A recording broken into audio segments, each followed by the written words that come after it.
Hello and namaste. In continuation with the Z transform, we are just dealing with this particular session with the different properties of the Z transform. We are going to list it out the Z transforms different properties, and then we'll be going ahead with the different questions based on this in the upcoming sessions. Now, first is the linearity property.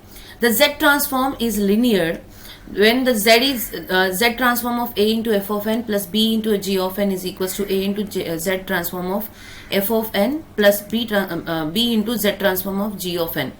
Now this linearity property, we have already seen the session or the problems based on this linearity property. But again, I thought that let me just give you all the properties in one go, and then we'll be going ahead with the properties, different properties, and then which property would be useful in this type of examples that I can tell you in at the time of questions.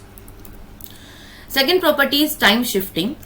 So these properties are same as that of the Laplace transform properties and the Fourier series what we have done it previously. So this is the different similar kind of properties of the transforms related to Z.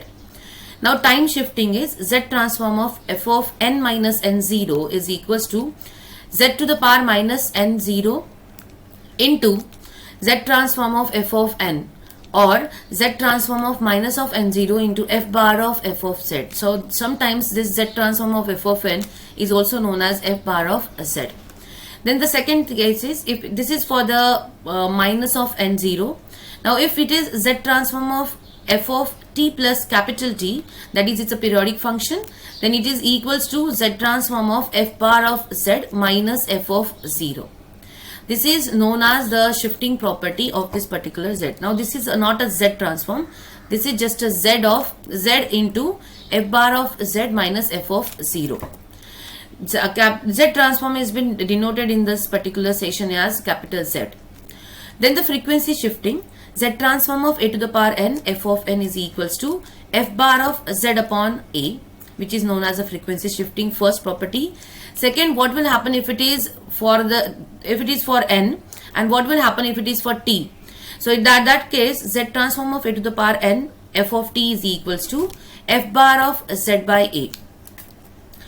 The corollary for this particular frequency shifting is if Z transform of f of t is f bar of z, then Z transform of e to the power minus at f of t is equals to f bar of z into e to the power at. This plays very important role. This corollary plays very important role. So you can easily note it down.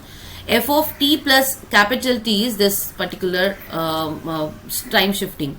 Frequency shifting also, this f of t is nothing but, you can check it over here, is if Z transform of f of t is f bar of z, then Z transform of e to the power minus at f of t is f bar of z into e to the power at. The way which we have taken the first shifting theorem of the Laplace transform, it is almost similar property of that what we have seen in the Laplace transform. Then this is fourth, that is time reversal for bilateral Z transform. If Z transform of f of n is equals to f bar of z, then Z transform of f of minus n is equals to f bar of 1 by z. This is for the bilateral Z transform of this particular, or a time reversal, because it's given to you as 1 by z. It's known as a time reversal or a bilateral for Z transform.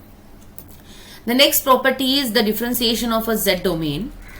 If Z transform of n into f of n is equals to minus of z d upon dz f bar of z, then in Z transform of n into f of t is equals to minus z d upon dz of f bar of z. So if you will observe here, both the cases of this property RHS are same in both the cases. Then the initial value theorem, if Z transform of f of n is equals to f bar of z, then f of 0 is limit of f bar of z upon, as z tending to infinity.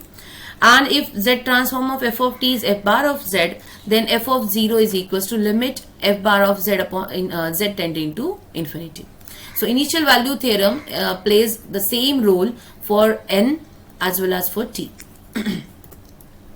Then final value theorem, if Z transform of f of n is f bar of z, then limit of f of n tending to infinity is equals to limit z tends to 1 of z minus 1 into f bar of z. Now notice down, f bar of z is nothing but the z transform of f of n.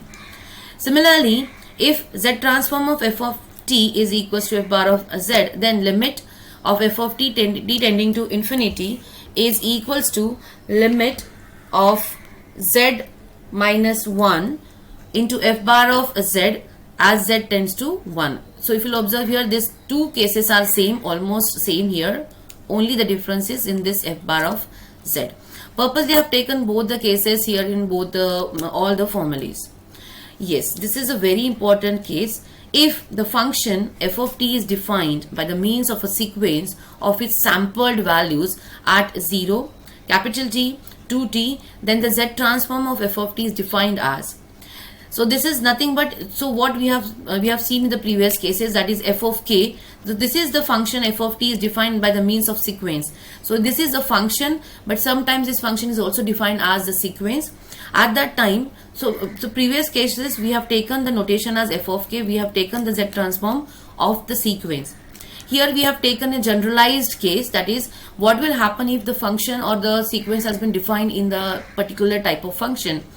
And this is the sampled values are 0, t, 2t and so on.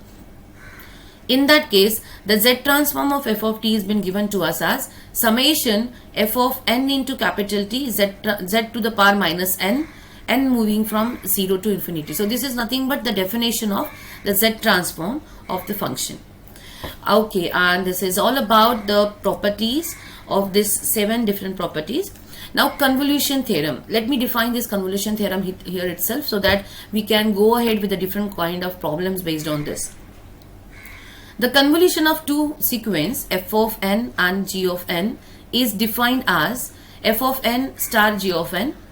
Then this is equals to summation of f of r into g of n minus r. R is moving from minus infinity to infinity. If the sequences are non-causal, and second, f of n star g of n is equals to summation of f of r g of r. R is moving from 0 to n if the sequence are causal. The convolution of two functions f of t and g of t is defined as. So this is what we have defined. We have defined it, this particular convolution, for two different sequence. And now we are defining here with the two different functions f of t and g of t.